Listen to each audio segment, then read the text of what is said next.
दोस्तों आज हम बात करने वाले हैं साक्ष्य विधि की एक महत्वपूर्ण अवधारणा सिविल डेथ या न्यायालय द्वारा मृत्यु की उद्घोषणा के बारे में। सिविल डेथ की अवधारणा का सीधा और सामान्य सा अर्थ यह है कि जिस व्यक्ति के जीवित होने या उसकी मृत्यु हो जाने के विषय में कोई निश्चित जानकारी न हो या निश्चित तौर पर कुछ कहना संभव न हो, तो न्यायालय ऐसे व्यक्ति की मृत्यु हो जाने की अवधारणा करते हुए उस व्यक्ति की मृत्यु हो जाने की उद्घोषणा यानी कि डिक्लेरेशन करता है और सभी विधिक प्रभावों के लिए ऐसे व्यक्ति को मरा हुआ मान लिया जाएगा। भारतीय साक्ष्य अधिनियम 2023 की धारा 111 सिविल डेथ की अवधारणा का प्राविधान करती है। इसके अनुसार यदि किसी व्यक्ति के बारे में यह निश्चित न हो कि वह जीवित है या मर गया है, तो यदि उस व्यक्ति के बारे में 7 वर्ष की अवधि के दौरान उन लोगों ने कुछ नहीं सुना है जिन्होंने स्वाभाविक तौर पर कुछ न कुछ सुना होता, यदि वह जीवित होता, तो न्यायालय ऐसे व्यक्ति की मृत्यु हो जाने की अवधारणा करेगा। आइए इसे उदाहरण से समझते हैं।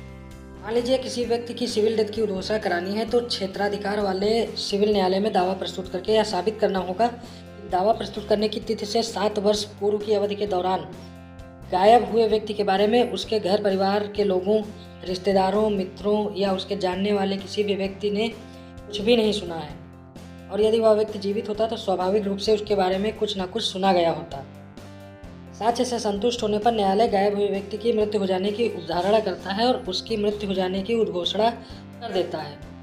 इसे ही सिविल डेथ की अवधारणा कहा जाता है और सभी विधिक प्राविधानों के लिए ऐसे व्यक्ति को मरा हुआ मान लिया जाता है। आइए अब हम देखते हैं कि सिविल डेथ की अवधारणा का उपयोग कहाँ पर किया जाता है।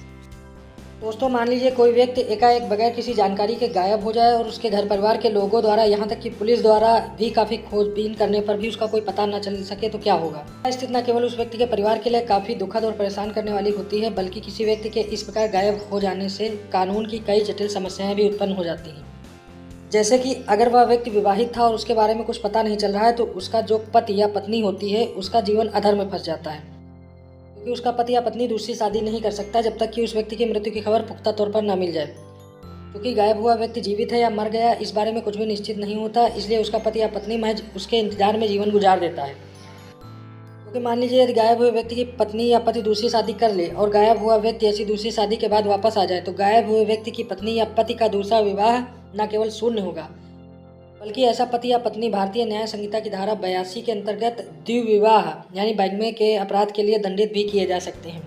फिर ऐसे दूसरे विवाह से पैदा हुए बच्चों का भविष्य, उनके अधिकारों का क्या होगा। है ना जटिल कानूनी समस्या। आइए इसी प्रकार की एक और सिचुएशन देखते हैं। जब किसी घर के मुखिया की मृत्यु होती है, तो उसके नाम पर जो भी जमीन जायदाद, बैंक बैलेंस इत्यादि होता है, उस व्यक्ति के मृत्यु प्रमाण पत्र के आधार पर उसके वारसानों के नाम पर आ जाता है। जरा सोचिए कि अगर किसी परिवार के मुखिया का कहीं गायब हो जाए तो क्या होगा। ऐसी स्थिति में उसका मृत्यु प्रमाण पत्र तो बनेगा नहीं, क्योंकि वह जिंदा है या मर गया निश्चित तौर पर नहीं कहा जा सकता है। मृत्यु प्रमाण पत्र के अभाव में उस गायब हुए व्यक्ति के नाम पर जो भी जमीन जायदाद, बैंक बैलेंस होगा, वह उसके उत्तराधिकारियों के नाम पर नहीं आ सकेगा। इसके कई गंभीर परिणाम हो सकते हैं। मान लीजिए कि जो व्यक्ति गायब हुआ है उसके बैंक खाते में काफ़ी रुपए जमा हैं। अब उसके बैंक खाते में जमा रुपए उसके घर वालों को मिल नहीं सकते, तो वह उसका इस्तेमाल भी नहीं कर सकते। अब अगर घर का कोई सदस्य बीमार है या किसी सदस्य की शादी करनी है जिसके लिए रुपयों की आवश्यकता है, तो स्थिति क्या होगी। गायब हुए व्यक्ति के उत्तराधिकारी उसके रुपयों का इस्तेमाल अपने लिए नहीं कर पाएंगे। इसी प्रकार से गायब हुए व्यक्ति की जमीन जायदाद भी उसके उत्तराधिकारी ना तो अपने नाम करा सकेंगे और ना ही बेच सकेंगे। इन दोनों ही परिस्थितियों में कानून की इन जटिल समस्याओं से निपटने के लिए सिविल डेथ का कॉन्सेप्ट अपनाया गया है।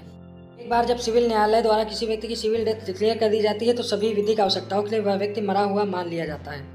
देखा दोस्तों आपने कि सिविल डेथ कॉन्सेप्ट की वजह से कितनी जटिल समस्याओं का समाधान हो पा रहा है। ऐसी ही महत्वपूर्ण लीगल जानकारी और अवेयरनेस के लिए मेरे चैनल को फॉलो करें, सब्सक्राइब करें, लाइक एंड शेयर करें।